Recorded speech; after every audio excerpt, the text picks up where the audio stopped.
m'intéressais aux propriétés de la cire et du miel pour les cosmétiques. J'ai essayé dans la cuisine quelques formules. J'en ai parlé à Gabriel Bouillon de la CAPG qui m'a mis en relation avec l'université. Et puis de fil en aiguille, on en est arrivé à là aujourd'hui. Vu que je partais avec un produit naturel qui est la cire et le miel, je voulais un produit final qui soit le plus naturel possible. Du coup, voilà, c'était les contraintes, c'était rester dans le naturel 100%, pas de synthétique, que ce soit un produit propre. On a fait 6 produits complets pour faire la gamme. On a fait donc, on a fait une petite production pour pouvoir l'exposer aujourd'hui. On a fait les documents nécessaires. On a aussi contacté des entreprises pour Antoine Lucas pour qu'ils puissent continuer le projet même sans nous. Le miel, il est très connu pour ses propriétés adoucissant et hydratant et cicatrisant. Et c'est pour ça qu'on l'a utilisé pour une crème anti-rides, pour lui donner cette propriété aussi.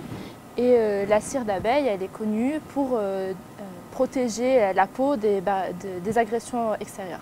On a essayé constamment, à chaque fois qu'on avait une information qui nous semblait nécessaire, aussi de partager avec lui. À chaque fois qu'on avait une avancée, qu'on avait besoin de communiquer avec lui, on essaie toujours d'aller vers lui. Donc il y a vraiment eu un échange pour aussi bien maîtriser ses attentes et aboutir au mieux à ses objectifs. Donc oui, il y a eu cet échange tout au long de l'année.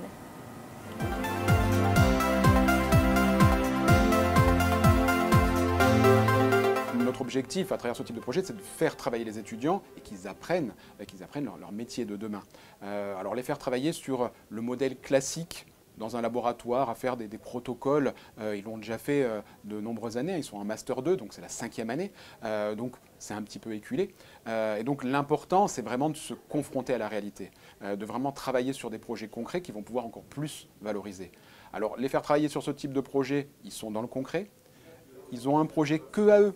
Et donc forcément, comme tout jeune, ils se l'approprient, c'est leur sujet. Et puis en plus, ils travaillent avec un acteur, ils travaillent avec quelqu'un qui va valoriser ce travail-là et ils se rendent compte que finalement, leur travail va servir à quelqu'un d'autre, va lui permettre d'évoluer. Et donc, ils ont un petit peu l'impression de servir à quelque chose. Donc, ils se l'approprient encore plus. Donc, ça fait que c'est le modèle gagnant pour apprendre, mais également pour servir le territoire sur lequel on est tellement bien accueillis.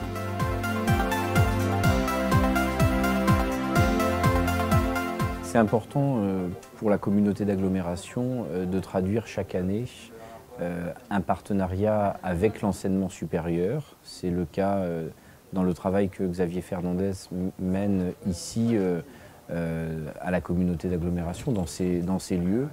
Et puis avec aussi des passerelles autour de notre projet de territoire qui se font autour de l'agriculture et aujourd'hui plus particulièrement autour de l'apiculture. Et on voit cette alchimie, si je peux dire, entre l'enseignement supérieur, la recherche, entre les parfums et la cosmétique, et entre le territoire du Pays de Grasse qui se prête bien à ça, qui, je dirais, qui a toutes les potentialités pour révéler comme ça des idées nouvelles. Et aujourd'hui, c'est vraiment une belle expérience.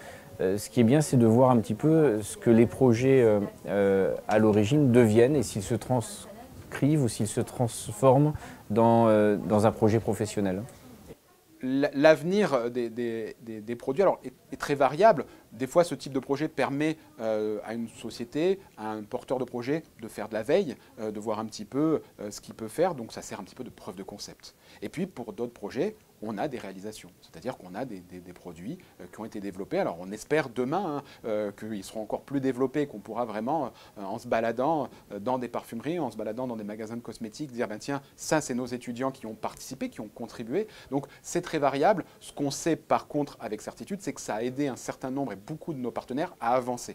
Donc dans certains cas, ils ont déjà des produits, mais ils ont des meilleurs produits où ils les maîtrisent mieux, où ils les maîtrisent dans la totale conformité réglementaire, dans la totale sécurité, où ça leur a permis d'évoluer. Donc ce qu'on sait, c'est qu'il y a un impact non négligeable pour beaucoup d'acteurs qui, et c'est je pense la preuve de réussite, reviennent vers nous et qui veulent continuer ce type de projet. Donc on ose imaginer que c'est parce qu'ils sont satisfaits.